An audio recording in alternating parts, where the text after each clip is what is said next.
جی السلام علیکم۔ تین ایشوز پہ بات کریں گے۔ ایم کیو ایم کے ایک بہت ہی سرکردہ اس نے دھاندلی کے حوالے سے کیا کہا ہے وہ میں آپ کو بتاؤں گا، بڑا اہم ہے، آپ کو سنیں گے تو آپ حیران رہ جائیں گے انہوں نے کیا کہا ہے دھاندلی کے حوالے سے، خود ایم کیو ایم کے بندے نے، جس طرح کل مفتی کفایت نے کہا تھا۔ اس کے علاوہ نواز شریف نون لیگ کیا سوچ رہی ہے، کیا وہ پیپلز پارٹی سے اتحاد کرنا چاہتی ہے یا ان کے ذہن میں کچھ اور چل رہا ہے، اس کے اوپر بات کریں گے۔ اور شروع ہم کرتے ہیں کہ سیالکوٹ والا جو حلقہ تھا 71، وہ بھی انہوں نے اسٹے آرڈر دے دیا ہے، خواجہ آصف والا، وہ بھی عثمان ڈار صاحب کا میسج بھی آیا ہوا تھا، وہ دیکھا ہے تو خبر بھی چلی ہے۔ اس کے ساتھ حلقہ نے 55 بشارت پنڈی کے حلقے اور جیلم کے حلقے یہ تو ہیں، لیکن بڑی حیران کن بات ہے کہ کل اسلام آباد کے حلقوں میں اسٹے آرڈر دیا گیا تھا، اس کے اوپر بغیر کچھ ایکشن لیے کل کے جو نوٹیفیکیشن دیا گیا اس پہ کل کی تاریخ پڑی ہوئی ہے، 11 تاریخ آیا آج ہے، تو اس کے اوپر کیا کیا کیا نہیں ہوا، یہ تو شعیب شاہین صاحب یا وہاں کے جو امیدوار ہیں وہ بتا سکتے ہیں کہ اس کے اوپر ایکشن کیوں نہیں ہوا، کیوں اس طرح کر دیا گیا، بغیر اس کے کیوں جاری کر دیا گیا۔ دیکھتے ہیں کہ جو باقی حلقے ہیں اس کے اندر کیا نتائج نکلتے ہیں جو جہاں پہ اسٹے آرڈر لیا ہوا ہے۔ لیکن اس میں دھاندلی کے حوالے سے جو باتیں ہو رہی ہیں وہ سب کے سامنے آ گئی ہیں۔ مفتی کفایت، جماعت اسلامی، نعیم الرحمان صاحب نے اپنی سیٹ چھوڑ دی، کراچی کے اندر جو چیزیں اب سامنے آ رہی ہیں، مصطفیٰ کمال کے حلقے میں کس طرح دھاندلی کی گئی ہے، اور جو جبران ناصر کا میں نے اس دن آپ کو بتا دیا تھا، جو ایک پولنگ اسٹیشن ہے اس کا پتہ نہیں 248 کا تھا یا کس کا تھا یا 236 کا تھا، اس کا پولنگ اسٹیشن کے اندر کیا ہوا وہ اس کی ویڈیو بھی سامنے آئی ہوئی ہے۔ تو اسی طرح نون لیگ کے ایک پی پی کے یعنی کہ صوبائی کے پنجاب کی صوبائی سیٹ کے جو ہیں انہوں نے کس طرح کہا کہ مجھے آفر کی گئی تھی کہ اس طرح کر لو اور وہ، لیکن میرے پاس پولنگ اسٹیشن کے جو رزلٹ تھے اس کے مطابق پھر مصطفیٰ نواز کھوکر، پھر یہ نون لیگ والے کا جس میں بتایا، وہ سارے کے سارے اب یعنی کہ جو حریف ہیں، جو عمران خان کے حریف ہیں، وہ یہ مان رہے ہیں کہ دھاندلی ہوئی ہے اور دھاندلی جو ہے وہ کس طرح کی گئی ہے۔ لیکن اس پہ جانے سے پہلے یہ والا جو سارا کچھ ہے آپ کو بہت ایم کیو ایم کے حوالے سے بھی بات بتا دیتا ہوں کہ ایم کیو ایم کے ایک بہت ہی سرکردہ لیڈر، ماضی میں وہ بڑے اہم عہدے پہ بھی رہے ہیں اور موجودہ بھی ان کے پاس ایم کیو ایم کا عہدہ ہے، کیونکہ انہوں نے مجھے نام لینے سے منع کیا تھا تو میں ان کا نام نہیں لیتا۔ انہوں نے کہا ہے کہ ہم نے تمام کی تمام سیٹیں میکسیمم جو ہیں پی ٹی آئی سے دلوائی گئی ہیں، ہمیں دلوائی گئی ہیں، انہوں نے بھی یہی والا ورڈ یوز کیا، جتوایا گیا، دلوائی گئی ہیں، اور کچھ سیٹیں ہم نے جماعت سے ہمیں دلوائی گئی ہیں، یعنی جماعت اسلامی سے۔ کراچی کی میں اگین آپ کو بات بتا رہا ہوں، یہ کوئی اور نہیں کہہ رہا، یہ ایم کیو ایم کا بندہ ابھی بھی ایم کیو ایم میں ہے، وہ بتا رہے ہیں کہ ہمیں سیٹیں دلوائی گئی ہیں۔ اور اب آپ کو جشن بھی سمجھ آ رہا ہوگا کہ بار بار جشن کیوں منایا جا رہا ہے، چور کی داڑھی میں تنکے والی بات ہے، کس طریقے سے ان کا ایک ماننا تھا کہ ایک حلقے میں 1 لاکھ سے اوپر والی سیٹ پہ جیتا ہے اگر ایم کیو ایم کا بندہ تو نیچے والی دونوں سیٹیں ہار گئے ہیں۔ وہ دھاندلی کرنے کا بھی طریقہ ہوتا ہے، کیونکہ جب عمومی طور پہ زیادہ تر ایسے ہوتا ہے کہ بڑی سیٹ جہاں جیتی جاتی ہے وہاں پہ چھوٹی سیٹ بھی پارٹی کے پاس ہی ہوتی ہے، زیادہ تر یہ ہوتا ہے، لیکن وہاں پہ ایسے طریقے سے بالکل بے ڈھنگے طریقے سے دھاندلی کی گئی ہے، اور یہ سارا کچھ ایم کیو ایم کے بندے نے بتایا ہے، اور یہ چیزیں جو ہیں وہ اب کھلتی چلی جائیں گی۔ اور نواز شریف صاحب کے اوپر آنے سے پہلے کہ وہ کیا سوچ رہے ہیں، نون لیگ کیا سوچ رہی ہے، وہ پیپلز پارٹی سے دکھاوے کے طور پر اتحاد کرنا چاہ رہی ہے، لیکن اندر میں یہ ایسا نہیں ہے۔ اس پہ جانے سے پہلے رانا ثناء اللہ صاحب ایک تو میڈیا کے اوپر بہت تپے ہوئے ہیں، نون لیگ جو ہے وہ پوری جماعت کے طور پر میڈیا کے اوپر بہت زیادہ خائف ہے۔ آپ عرفان صدیقی صاحب کا آپ نے سن لیا ہوگا، کل انہوں نے ایک ٹی وی چینل پہ دیا، میڈیا یوں کرتا ہے، میڈیا یوں کرتا ہے، اور جو رانا ثناء اللہ صاحب کا جیو کے حوالے سے ہے وہ اب اپنی جتنی مرضی صفائیاں دیتے رہیں، اور ایک اینکر کے حوالے سے بھی ان کا میڈیا سیل جو کچھ کر رہا ہے وہ بھی آپ کے سامنے ہے، جو سوشل میڈیا کے اوپر، کیونکہ انہیں بڑی تپ چڑھی ہوئی ہے ان پہ کہ ہمیں کیوں، جس وقت آپ سیٹیں نہیں جیتیں گے تو کون ایسا صحافی ہے جو آپ کی تعریفیں کرے گا آپ کی جماعت کی؟ وہ تو ظاہر ہے چیزیں پھر ریزنز نکال کے لائیں گے، صحافی کا کام ہے کہ وہ ریزن نکال کے سامنے رکھتے ہیں کہ آپ کیوں ہارے ہیں۔ پہلے دن ہی شاہ زیب خانزادہ نے کہہ دیا تھا یہ ریزن کیا دیں گے، اب ان کے پاس کوئی ریزن نہیں ہے دینے کے لیے، اور ابھی تک ان کو سمجھ نہیں آ رہی کیا کریں۔ تو رانا ثناء اللہ صاحب نے ایک ریزن دی ہے۔ یہ رانا ثناء اللہ صاحب جو ہے جاوید لطیف صاحب کی آواز میں لاتے تھے کہ لاڈلا ہے، ابھی بھی لاڈلا پن دکھایا جا رہا ہے۔ آپ کو یاد ہے نا الیکشن سے پہلے بھی جب سزاؤں میں تھوڑی سی تاخیر ہوئی تھی تو آپ نے رانا ثناء اللہ صاحب بھی جاوید لطیف صاحب کے اس میں کہتے تھے کہ لاڈلا ہے، اور مریم اورنگزیب بھی کہتی تھی، اور شہباز شریف صاحب بھی کہتے تھے لاڈلا، اس کو لاڈلا رکھا جا رہا ہے، ابھی تک کچھ نہیں کیا جا رہا۔ ان باتوں کے بعد جب ایک ہفتے میں 3 سزائیں ہوئی تو کل رانا ثناء اللہ صاحب نے کہا ہے کہ کس نے کہا تھا ایک ہفتے میں 3 سزائیں دینے کو، اس طرح تھوڑی دی جاتی ہیں 3 سزائیں، یعنی کہ اس طرح تھوڑی دی جاتی ہیں تو پھر کس طرح دی جاتی ہیں؟ آپ اگر مان رہے ہیں کہ عمران خان صاحب مجرم ہیں، انہوں نے قصور کیا ہے، تو کیا عدالت یہ دیکھے گی کہ 1 بائی 1 کر کے سزائیں دے تاکہ ان کو فائدہ نہ ہو جائے؟ آپ یہ کہہ رہے ہیں، مطلب سزائیں اگر وہ قصوروار ہیں اگر آپ کی نظر میں، اور آپ کہہ رہے تھے کہ وہ لاڈلے ہیں، تو پھر 3 سزائیں دینے سے آپ کو کیا مسئلہ ہے؟ اب آپ رو رہے ہیں، پیٹ رہے ہیں کہ سزائیں دینے سے ان کے پاس ہمدردی کا ووٹ چلا گیا۔ اب آپ یہ کہنا چاہ رہے ہیں، مطلب ہے کہ آپ اپنے پریویس جو آپ کا موقف ہے پوری جماعت کو اگر دیکھا جائے تو پریویس موقف کے اوپر کیا کیا کر رہے ہیں، اور خرم الصغیر صاحب نے کیا کیا کہا 18 کے الیکشن میں اور آپ کے الیکشن میں، وہ میں نے آپ کو پہلے بتا دیا۔ رانا ثناء اللہ صاحب اپنے پریویس موقف کے حوالے سے کس طرح یو ٹرن لے رہے ہیں، اور کس طرح جس کو سزا دلوانے کے لیے ان کو بے چین ہوئے چلے جا رہے تھے، ان کا بس نہیں چل رہا تھا اور ہتھیلی پہ سرسوں جمانے کے چکروں میں تھے، جب 3 سزائیں کٹھی دی گئی اور اس ٹائم تاثر کیا دیا گیا نون کی طرف سے، اب تو بالکل عمران خان کا پتہ صاف ہو چکا ہے۔ اب تو عمران خان کو کوئی ووٹ ڈالنے نہیں نکلے گا، عوام کو پتہ چل گیا ہے کہ یہ تو سزا یافتہ ہے، اس کو تو ووٹ ڈالنے نہیں۔ اس ٹائم یہ تاثر تھا۔ اب جب عوام نے آپ کی توقعات کے خلاف، سب کی توقعات کے خلاف عوام نے عمران خان کو جا کے ووٹ ڈالا ہے، اب آپ کہہ رہے ہیں کہ ان کو 3 سزائیں کیسے دی گئی؟ اور اسی سے جڑی ایک اور چیز ہے، ایک تو واردات ڈالی گئی دھاندلی کر کے، کم از کم 50 سے 55-60 سیٹیں پی ٹی آئی کی لی گئی ہیں، جس میں سمپل میجورٹی سے بھی زیادہ ان کی اکثریت بنتی تھی بغیر مخصوص نشستوں کے، اور کمفرٹیبلی وہ بنا سکتے تھے، گورنمنٹ بنانے جا رہے تھے، لیکن ان سے سیٹیں چھینی گئی۔ پہلی واردات یہ ڈالی، دوسری واردات نتیجہ پہلے دھاندلی کر کے پھر ڈالی گئی، ٹھپے لگا کے ڈالی گئی، دوسرے نتیجے روک کے ڈالی گئی، جو رات کو میں نے 2 دن 72 گھنٹے بعد تک نتائج آتے رہے۔ دوسرا یہ کیا گیا۔ تیسرا جو اس وقت سب سے بڑا ڈاکہ ڈالا جا رہا ہے، جو میں آپ کو کہہ رہا ہوں کہ پیپلز پارٹی کے ساتھ دکھاوے کے اتحاد ہو رہے ہیں، ہو جائے تو ویل اینڈ گڈ ہے،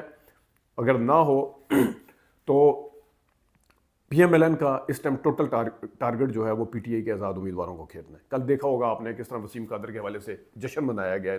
خوشیاں منائی گئی ہیں اور سیلیبریٹ کیا گیا ہے کہ ہم نے وسیم قادر کو توڑ دیا۔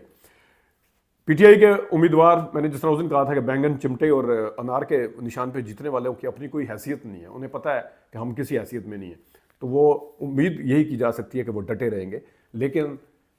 نون لیگ کے ذہن میں ہے کہ ہم آزادانہ حکومت نہیں کر سکیں گے، یا تو عہدہ بلاول کو دینا پڑے گا، نہ بھی دیے گا میکسیمم وزارتیں ان کو دینی پڑیں گی۔ تو آئیڈیل ہمارے لیے یہی ہے کہ ہم پی ٹی آئی کے امیدوار گھیریں کسی طریقے سے، اپنی وہ کر تو نہیں سکتے وہ، کیونکہ پی ٹی آئی والے کتنے توڑ لیں گے آپ، ان کی سیٹیں تو بہت کم ہیں، انہیں 134 چاہیے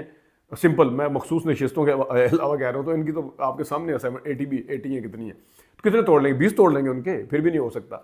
چلے ساتھ ایم کیو ایم کو ملا لیں 17، پھر بھی نہیں کر سکتے۔ لیکن ان کے ذہن میں یہ ہے کہ ایم کیو ایم کو، مولانا کو ادھر ادھر ملا کے اگر ان کے کچھ اچھا چنک توڑ لیا جائے پی ٹی آئی کا،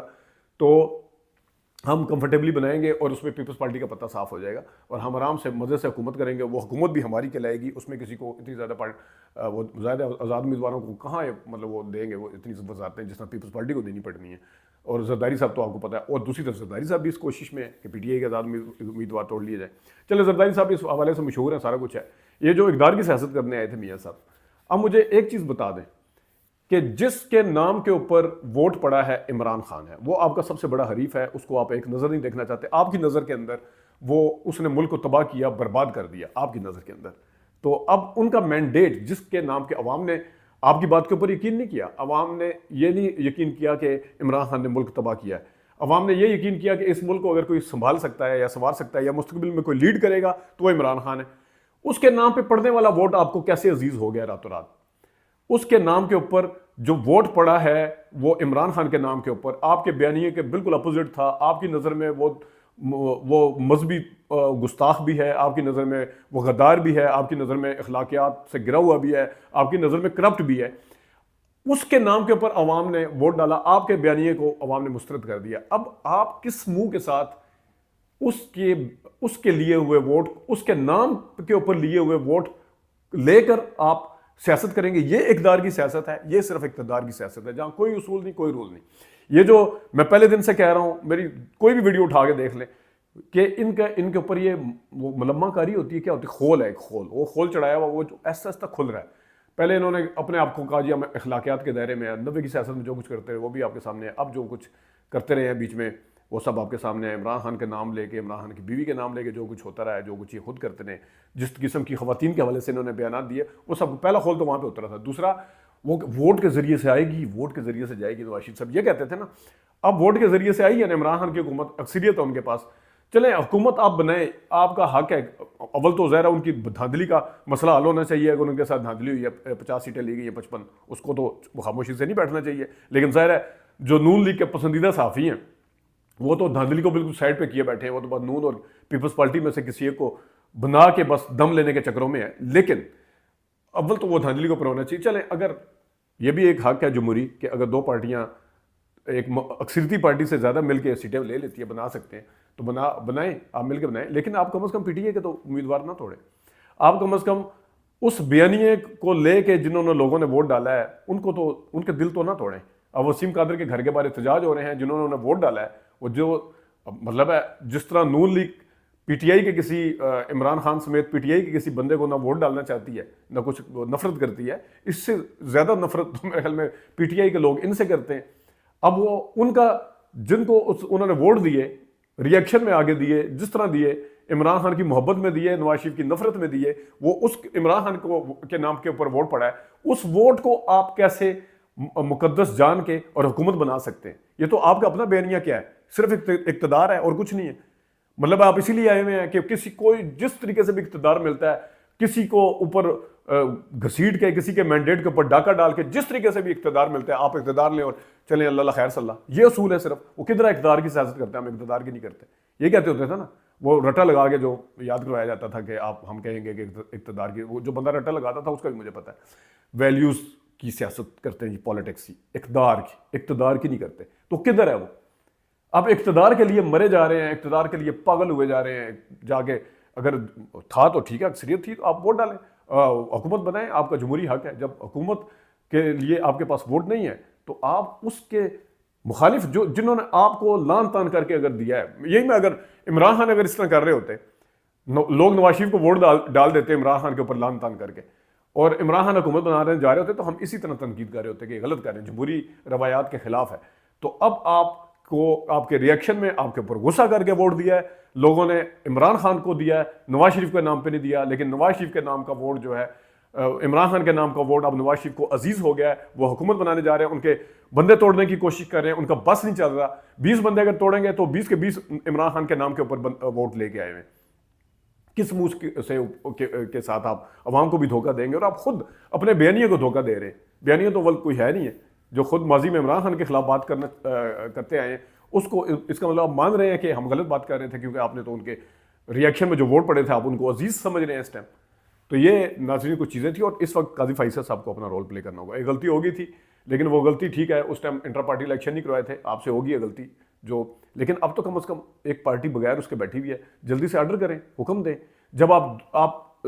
اس کے چیف جسٹس کے منصب میں نہیں آئے تھے تو جس ٹائم آپ کا اختیار نہیں تھا، آپ دوسروں کے اس میں کیڑے نکال کے بیچ میں انٹرفیئر کرتے تھے، مداخلت کرتے تھے. نہیں وہ کوئی اور کیس سنا جا رہا ہوتا تھا تو اس میں کوئی اور کیس لے آتے تھے بیچ میں. اب تو آپ چیف جسٹس ہیں اور چیف جسٹس بننے کے بعد جب آپ کو پتہ چلا کہ اب مجھے بڑے بڑے فیصلے خود کرنے پڑیں گے، آپ نے خوبصورتی کے ساتھ اختیاری کمیٹی کو دے دیے. چلیں دیے، کمیٹی کا اجلاس بھی آپ بلا سکتے ہیں، کمیٹی کے سامنے تجویز بھی آپ رکھ سکتے ہیں، سارا کچھ آپ نے کرنا ہے. تو جائیں کریں اس کا انٹر پارٹی الیکشن کروائیں تاکہ مخصوص نشستیں انہیں ملیں ان کے ساتھ جو زیادتی ہو رہی ہے. دھاندلی کا تو دیکھتے ہیں وہ کس طرح مسئلہ حل ہوتا ہے. ابھی تک لیتے ہیں، اپنا خیال رکھیے گا، اجازت دیجیے، اللہ حافظ.